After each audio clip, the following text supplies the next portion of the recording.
cost a horrible boss all the profits from selling his company. I met an amazing mentor while doing my master's in the US who hired me to work for a company where he was the COO after I graduated. I'm an immigrant to the US, so my visa is conditioned upon being employed, get fired, and I would quickly get deported back to the Middle East. The CEO of that company was planning on selling the company to a much larger British firm, so he wanted to maximize revenue in the short term so that he could get a better price for it. He also had a huge ego, and so did the sales VP. She was convinced that I was too young and inexperienced for my job and tried to sabotage me quite often.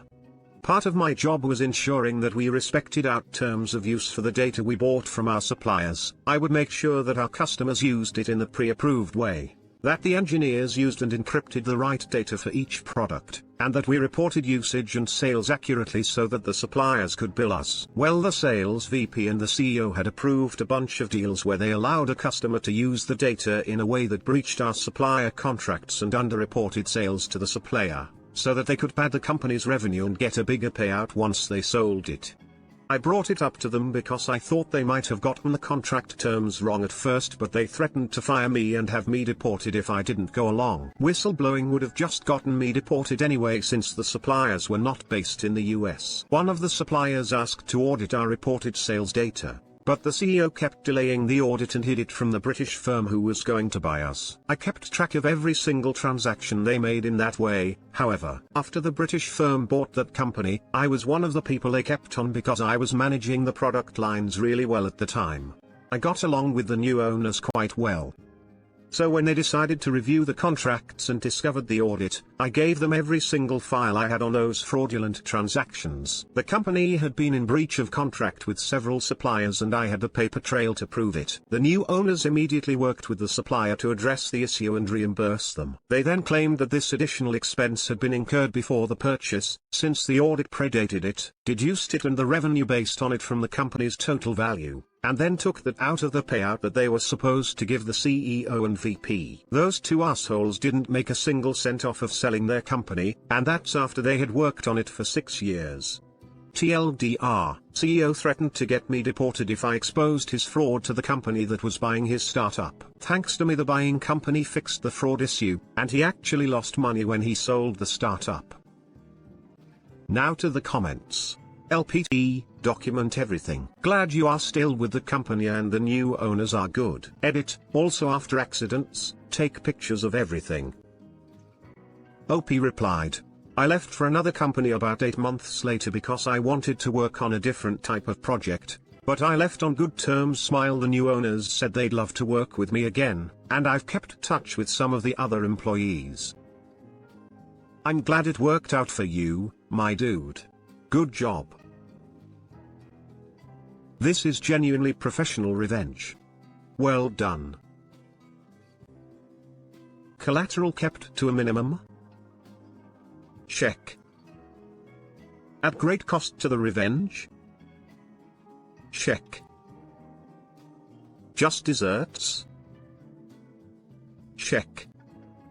OP is still fine and dandy, potentially coming out further on top with regards to the British company maybe being very thankful. Very much check. Served cold? Check. Glad to see no one else got screwed in the end except for those two guys. Excellent. Anyone who had shares in the company got screwed actually. The CEO and VP could represent a minority, and his mentor the COO certainly had a decent percent. Obviously the right thing to do though. OP replied, yeah, I think there was some further fallout, but they made sure to take as much as they could from the CEO's share of the payout first. Not surprised about any of that, but good on you for covering your own ass. You're saying a reimbursement of some of the revenue wiped out the entire purchase agreement? I really want to believe here, but... OP replied, It wiped out his part of the proceedings. By the time the company was sold, he only owned something like 15% of the shares, and the rest was held by other managers, board members, and a couple of investors. The selling price wasn't all that high because we were still pretty small. The software was good, but it was a niche market, and we'd have needed a hell of a lot of investment to make inroads into related markets. The British company was already in those markets, so they could just port over much of our code and use it in their larger applications. And they already had much larger sales teams who could get deals in those markets that our 4-person sales ops couldn't have even attempted without getting badly overstretched. He just didn't want to invest more years and efforts into growing the company into what it could be, so he sold it as soon as he could to someone who would make use of it. The arsehole didn't even try to negotiate any sort of package or security for the rest of us. Okay, I'm sold on the sale. Thanks for the additional deets. Love the story. This isn't just r/ProRevenge, this is next level. This is awesome. Duck those people, and I am glad you got to keep your job and to stay here in the US. We have a saying in Germany, the house loses nothing. It means that every scrap of paper goes somewhere and you can always find it again. Your archiving skills were your revenge. I love it. Sorry. This one is just too hard to believe. When a business is being sold, the buyer has a duty to perform their due diligence to ensure they are making a wise purchase. Purchase agreements are typically pretty complex and well hammered out by both sides' lawyers leading up to the signing. Once both sides are fully ready, the sale documents are signed by both parties and the money is immediately wired into the seller's account. A seller would never transfer possession without full payment. If the buyer found problems after taking possession, they would have to sue for damages. Barring outright fraud, the buyer would be hard-pressed to get remuneration, since in the purchase agreement there would be a clause that would say that the buyer has fully executed their due diligence and is satisfied. My skepticism is how someone at OP's level would know the specific details of the payouts. However, most purchases of companies like this are not one lump sum payment. Because things like this can be hidden, they instead structure the deal to provide an initial payment and then incentive payments that can be for as long as 5 years after the sale. This then assures the new owners of ample time to learn how things were operating and have assistance from the previous leadership team. It also keeps the old leadership interested in the success of the new company. My guess. He was able to reduce their payout. But I'm thinking they still walked away with a decent payout.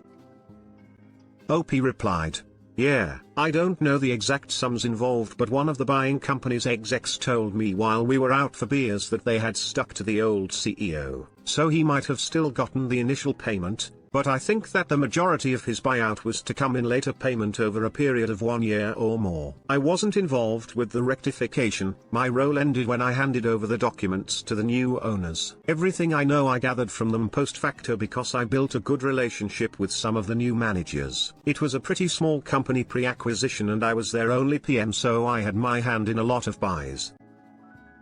Make sure to send the CEO and VP a Christmas card. Thank you for doing the good work. The world needs more people like you to keep the assholes in check." Wow man, good for you. I have to know, since this has gone down, have you had any contact at all with the old CEO and VP? I love this white collar revenge. You're the kind of immigrant people are trying to keep out of the US. Man, I want more immigrants like you in the States. Bring your family over when you become a citizen, okay? OP replied, "Yeah, it's people like me that often get demonized. One of the reasons I came here was so that I could provide a haven for my parents if my birth country went to hell, but they won't move over for anything else. Well, at any rate, I'm glad you're in our country. Don't let vocal minority get you down." Bravo. Well done. Very pro. Good work. That's some professional revenge. I always feel that the best revenge when you're wronged is to continue to live an honorable life and let others get the karma bounce they deserve. Not only that, But the world is smaller than most people realize. That kind of thing gets around. Both for you and the ex-C-level executives that wronged their supplier. OP replied, "Honestly, I might not have done anything if it wasn't for the fact that the data supplier was bound to audit us and discover the discrepancy. If heads are going to roll, they might as well be the right ones."